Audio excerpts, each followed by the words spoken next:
of this region, it seems, sometimes. The real story of this region is not top tier versus another not top tier. Well, except for the fact that Denti exclusively plays high tier characters. That's true. I mean, the region in general, though. I see what you mean. But yeah, speaking of, but you know, on the other hand, you can say in some cases there is high tier versus low tier, and that's exactly what we see right now. Is Xillion's going to continue with Robin, who he will always champion as a low tier character, even though he's made a lot of people in this region say otherwise, because he's just really good. And we'll see what he does up against Denti and his Olimar, which is, I guess, kind of what he's figured and scouted out that this is what he wants to do in this matchup. Yeah, commentating with Xillion a moment ago, it really seemed like Robin's grounded options are not adequate enough to deal with Pikmin that just come in box. Like, if Olimar is coming at you with the purple and up smashing, what are you going to do about it? Very little, I imagine. Luckily, you do have some projectiles to kind of take that pressure off, especially if you can catch an Olimar when he's landing. But you can see that purple Pikmin, when thrown with the side B, can interfere with a lot of Robin's projectiles. I was about to say, you know what's fun about Robin having projectiles? Olimar having them too.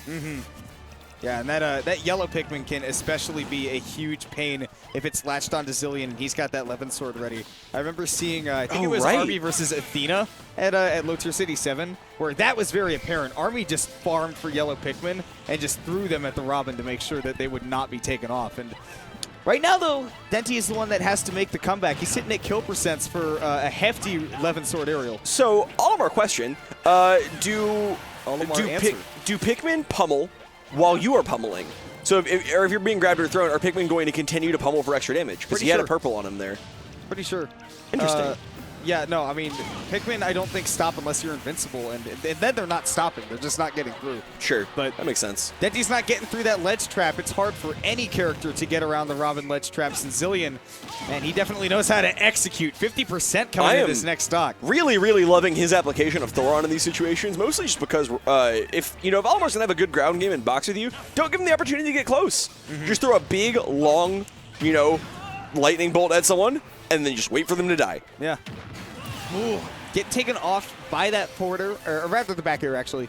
They both look pretty similar, but Denti's up-close pressure has actually been surprisingly almost better than his long-range pressure.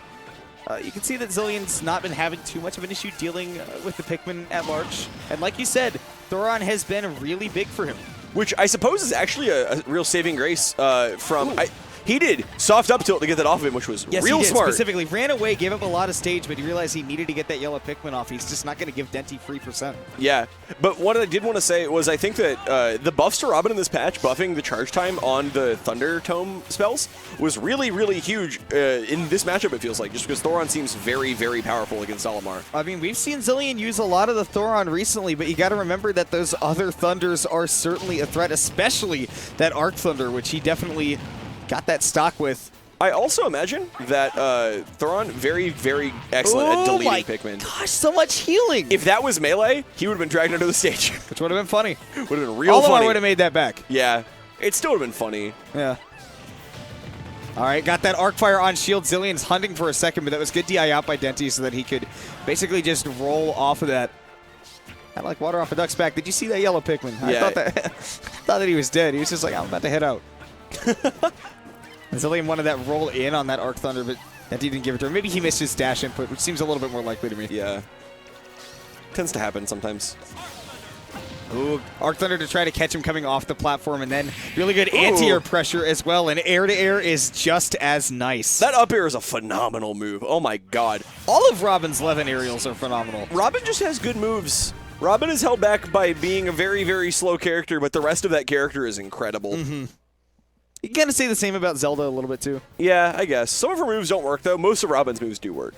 That's true. Robin's moves actually just do work. Yeah. I very seldom see Robin's moves just not work, and I go, oh, this character's broken. I'm like, oh, this is actually fine. Yep. I have a very similar experience to watching Robin. I think Robin is a neat character. I think Robin is an interesting design. I like that they feel like a Fire Emblem character. You know what I mean? Like Marth, Lucina, Roy Crom, Ike, whatnot. Like, all, obviously that's they're Fire them. Emblem characters, but Yeah. Robin really feels like you're strategizing and planning in a similar vein to a Fire Emblem game, and I think that's neat as hell. That's the character design, and obviously the having to keep track of your resources is a very interesting one, where sometimes you'll drop some opportunities that you would have had otherwise with a more consistent character. But on the other hand, that does justify the insane tools that Robin has. Hey, you see that right there? If you're in that withdraw, you'll get knocked back in accordance to what you got hit with. I would recommend going and watching Denti versus Austin in Grand Finals at Kumite. Very funny moment involving that. Excellent. I will be sure to check that out later because that sounds hilarious. It was great. It made Neighbor and I crack up a lot. And Denti's looking like he's cracking up still to these Thorons, which even against the Pokemon Trainer, which he switched off to, still a very effective tool. I got to see how Denti, I mean, what do you think? I mean, this is definitely going to be played differently. Denti's got to get up in Xillion's face, but noticeably, those characters that give him the ledge trapping, the ranging, not able to use them as effectively against Robin. Look at the coverage that he gets at range. Can you 11 dash attack? No. Okay, good. That would be absolutely insane. I would cry. He's so smart. Yeah, that switch is the only thing that saved his life, because otherwise that may have been, like, not death. Obviously, I would have made that back. That's a hell of a lot of damage. It's dicey. Yeah, that's a great way to put it. Continuing to throw these arc fires to get this ledge trap. See, I the think Denti struggling so much to get off the ledge that the buff actually did something. Oh my god! Oh my god! That move does something. That move definitely does. That move does a lot of things. Great awareness by Denti, though. I mean, yeah. he sees that Xillion's got a big lead. He wants to make it even bigger, and he punishes that aggression. Wanted a forward air right there to set up for a lot of damage, possibly off of the up airs afterwards. Anytime you see an IV forward tilt, it's almost always a mistake, whether it's mental or input. Yeah. Oh, Denti's not going to be able to make it back. No, he's not. Too low. I was too ambitious. So too is Denti, man. Suppose so. Trying to challenge that arc fire, getting off the ledge. Just kind of seems like Ivysaur is definitely not the character that's made for that. Squirtle seems hard for Robin. Squirtle's got very, very, very quick buttons and very good at like boxing, and Robin's got to worry about all these big chunky swords coming out on top of her, or on top of him, I guess. Denti just doesn't look like himself right now. Like, we've seen so many withdraws out of him, and I don't see why you would in this matchup when Robin can stuff it with so many strong projectiles and 11 swords. It just seems like Denti's holding forward a lot. Like, he's not resetting back to neutral. He just wants to get right back into the game. That flamethrower is safe, but oh my god, speaks to what I'm talking about. Look at the. I've never seen the camera so zoomed out. All